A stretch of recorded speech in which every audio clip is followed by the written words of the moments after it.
Well, this is a video I didn't think I'd be making, but here we are. I don't know what it is about January, but it seems like it's the month where one game comes out and it just blows up in popularity.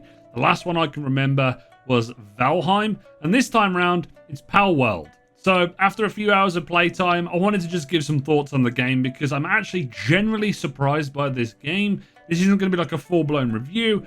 I just want to talk about it because why not? It's a fascinating game and a fascinating premise. So yeah, let's talk about it. Palworld for the longest time I thought was just 100% going to die at launch. I thought it'd be a flop. I thought it was never going to be seen again. But surprising me and many others, this game is actually really fun and really good for what it is offering. And also the other 8 million people that have played this on Steam right now and also on Game Pass means that this game is doing something right for people to be engaged with it.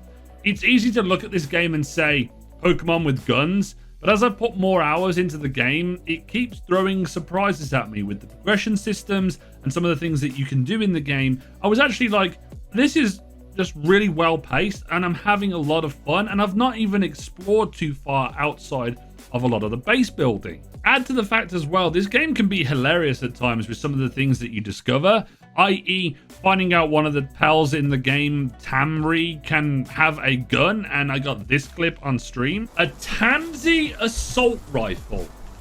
Assault rifle, especially for Tansy, will enter gunner mode and begin to shoot nearby enemies. And then also turning a pal into a portable flamethrower. Oh my god. Oh yeah, that's cool. Turn him into a flamethrower.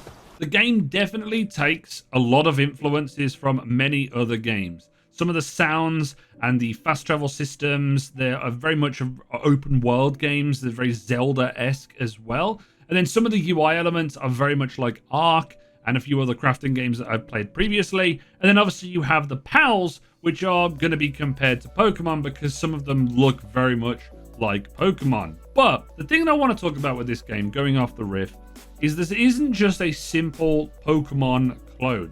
I think the great thing about this is that it shows what a game could look like if there was a Pokemon MMO that was just fully open world, and it wasn't like how Arceus or the most recent titles were. And a lot of people have been asking for this for a very long time. And Palworld has just stepped right in and obviously filled the gap that was in the market. And that's where they are. Now, let's actually talk about some of the things in the game that I really enjoy. First and foremost, I like the base aspect of it because when you set down your pal management, whenever you capture a pal, you'll get 6 of them in your party, and then any additional ones that you capture will go to the pal management box or your pal box.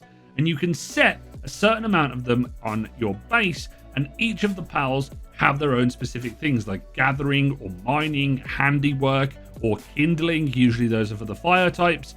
But they will all go round, and if you set up specific things in your base for them to do, they will just continue to do that under automation while you are away. As long as you have food at your base, they can do things like set up a mining and logging station to be able to get those resources such as stone and wood. And if you were to go and do manually, it would add a lot more hours to the game. There's also the farm, or this like pen that you can send things into that will dig up wool. They will also dig up more pal spheres, things that are kind of seem meaningless when you get them, but they're actually a lot of resources that you would probably need in a regular crafting game that you would have to go out and get a whole bulk of, and you can just automate this and run away. Now, automation in crafting games isn't necessarily the most groundbreaking thing, but here it means that the pals that you can collect have specific stats and traits or things that will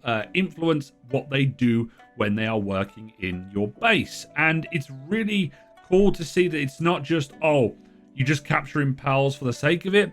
No, you're using it to try and improve the resources at your base or improve your efficiency. But it also does this in the form of a progression system with the tech tree. As you progress further and further down in the tech tree, the game will force you or kind of guide you into improving your base by crafting specific things. Like, say you need to make a crusher to be able to do something specific, or you need to create a logging station. These are going to be requirements, because then you can add more beds to be able to put more pals to automate more things, and the progression goes on and on and on. And I haven't got even towards the proper end game, where you can get things such as conveyor belts that allow you to get things a little bit easier. And then on top of that, there's more progression with the weapon system. You can get like a rocket launcher at level 49 or 50. So while all of that is going on and being automated, it leaves you to go out and hunt for pals to be able to help increase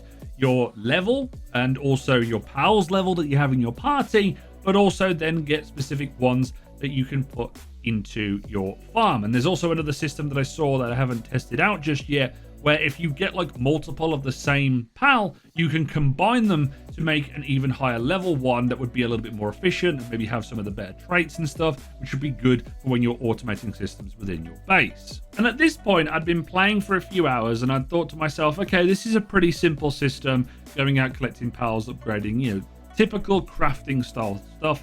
And then I discovered that there's going to be the boss pals in the game. So you're going to be able to have specific boss fights. They have their own specific powers and mechanics. There's also the battling element of combat, where you throw out pals and they have the damage type system. So like fire versus grass, ground, water, electric, dark, normal, or I think it's like neutral type in this game.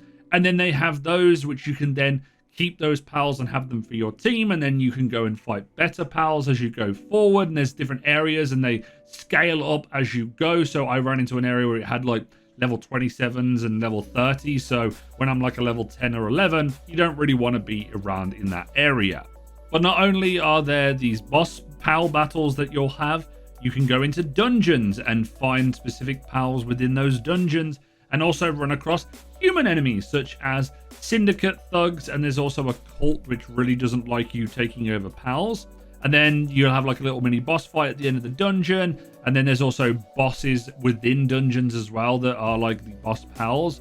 And there's just a nice system there, and they're thinking about adding more raids to the game and more end game content as we go further down, because it's still in early access, which is kind of wild to me that they've already got this amount of stuff in the game and they're just trying to add more as they go. The thing about Palworld that is the most fascinating to me is that it scratches this specific itch that I think a lot of people have been wanting from specific survival games, and it takes a lot of elements from other games and it just doesn't really care about it. It knows that it's in those games, and it doesn't have to be this super developed added on system, but it just works for this game. It could die out in a month's time or so, and they'll probably have a lot of people maybe coming back for more updates, but it's just super fascinating because this dev team was actually going to go bankrupt if they didn't sell well or have enough players, and they've certainly done that with smashing the second most played game of like all time on Steam, beating out Cyberpunk and Elden Ring, which obviously the quality of those games can be called into question when it comes to this one, but it seems like people are really enjoying this. I'm enjoying this. It's fun.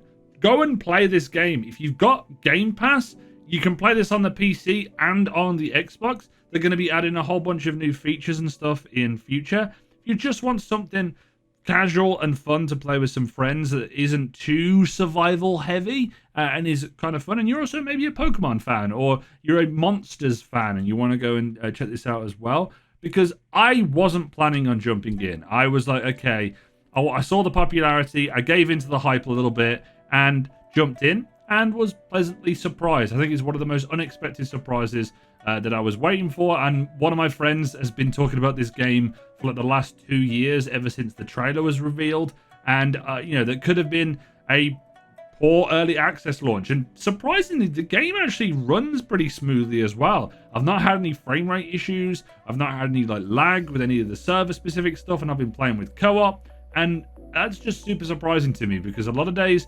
when games come out in early access, they've got a lot of bugs and the performance issues are not there, and they've already done a hotfix as well to address some server stability issues. They're potentially going to be adding PvP in the future. So yeah, I can just rattle on about like what it is with this game, but I want to go and play more. So what do you think of Palworld? Have you played it? What are your impressions of it? Just give me a little comment and tell me how you feel about the game. And if you want to come and check out more content on the channel, please leave a like on the video, subscribe if you're new. If you want to come and check out things live, I am going to be going live over on my Twitch channel a little bit more frequently. So if you hit that follow button, you can come and check out the streams. Got a whole bunch of games planned in the future of this year, so I want to try and stream a little bit more. Not streaming too much on YouTube just because of a DMCA specific stuff.